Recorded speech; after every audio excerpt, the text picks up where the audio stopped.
বিকেলের নাস্তা হিসেবে এই মুচমুচে চিতই পিঠার সাথে কিন্তু কোনো কিছুরই তুলনা হয় না। এটা দেখতে যেমন ক্রিস্পি, খেতেও কিন্তু অনেক ক্রিস্পি আর অনেক বেশি মজা। এটা ভর্তা দিয়ে বা এমনি এমনি খেতেও আমার কাছে বেশ ভালো লাগে, কারণ এটাতে একটা পোড়া পোড়া স্মেল থাকে। তো চলুন আজকে আমার মায়ের হাতের এই মুচমুচে চিতই পিঠার রেসিপি আপনাদের সাথে শেয়ার করি। তো এই যে আমার ছেলেও কিন্তু বসে পড়েছে আটা নিয়ে, সে এখানে হচ্ছে মাখাবে, পিঠা তৈরি করবে।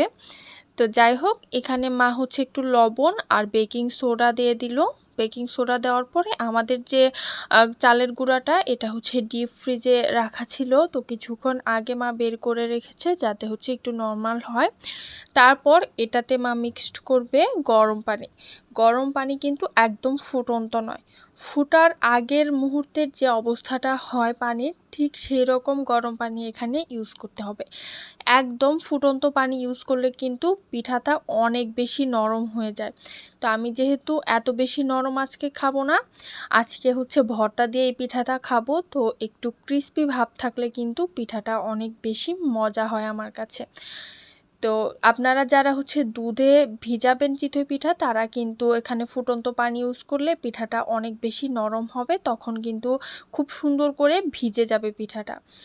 তো এখানে হচ্ছে ব্যাটারের ঘনত্বটা একটু দেখিয়ে দিচ্ছি, এরকম ঘন থাকবে। এর থেকে বেশি পাতলারও প্রয়োজন নেই, এর থেকে বেশি ঘন করারও দরকার নেই। এর থেকে বেশি পাতলা করলে তো পিঠা হবেই না, এর থেকে আর বেশি ঘন করার কোনো দরকার নেই। তো পিঠাটাতে যেহেতু গরম পানি দেওয়া হয়েছিল, মা হাত দিয়ে মাখাতে পারেনি, তো একটু ঠান্ডা হওয়ার পরে মা এখন হাত দিয়ে মাখিয়ে নিচ্ছে। কারণ মায়ের কথা অনুযায়ী চিতই পিঠার ব্যাটার যদি হাত দিয়ে মাখানো হয় তাহলে অনেক বেশি মজা হয়। তো এখানে হচ্ছে একটা কড়াই গরম করে সেটাতে হচ্ছে 1 চামচ ব্যাটার দিয়ে একটা ঢাকনা দিয়ে ঢেকে দিল। এটাকে ঠিক 3 থেকে 3.5 মিনিট পর একবার খুলে দেখলাম যে এটা হয়েছে কিনা।